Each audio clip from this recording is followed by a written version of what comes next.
Salve, salve, povo lindo, professor Cleiton do cursinho Albert Einstein. Vamos hoje de filosofia pré-socrática, Tales de Mileto. Creio, por que ele é chamado assim? Era a região que ele morava na época da antiga Jônia, onde é a Turquia hoje. Mas chamava o nome da cidade, exatamente, aí atribuiu o nome da pessoa com a região, o local onde ela morava, né? As polis, lembra? As cidades-estados e tal. Né? Então, já pensou se fosse hoje em dia, seria Creiço do Mapuá, Joãozinho do Buiuçu e assim por diante. Tranquilo? Bom, conclusão, o cara era comerciante e aí por ser comerciante viajava muito, dava muitos bordos, né? E aí nessas viagens ele teve, né, a oportunidade de conhecer a astronomia babilônica e a matemática egípcia.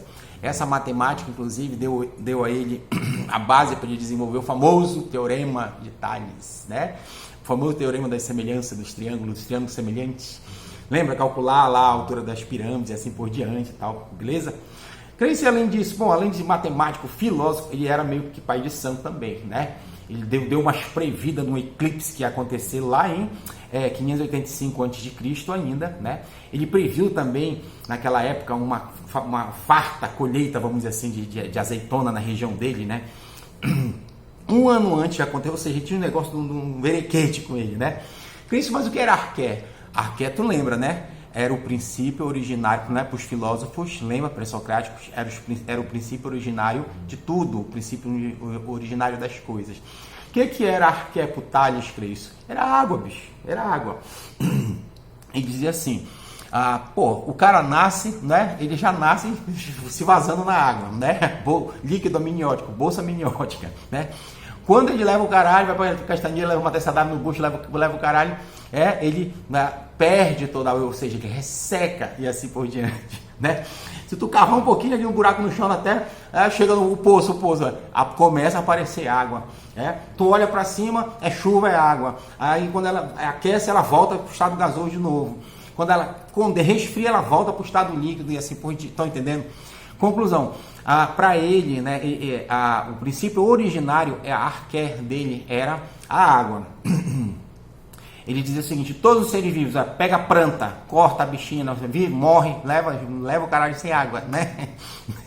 Então ele dizia que todos os seres vivos, em algum nível, algum grau, eles possuem algum nível de água, seriam compostos por água, né? Ele pegando o ar, assim como certos seres também são úmidos, então por essa umidade possuem água, né?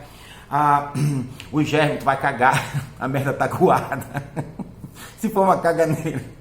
A mesma coisa, porra, Grace, tomei todas, no dia puta da ressaca, o que tu quer beber? Água.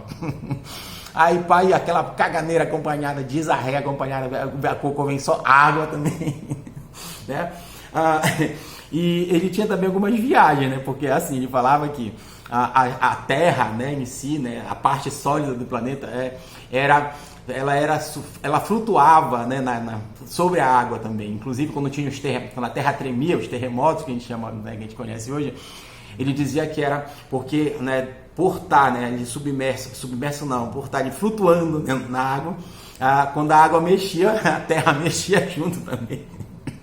A Terra se deslocava como se fossem barcos, né, e assim por diante. Então, conclusão, para fechar a ideia do Tales, ele dizia o seguinte, que a água é o princípio de todas as coisas, tranquilo? Quer saber mais? Vem com a gente, Albert Einstein 100% aprovado!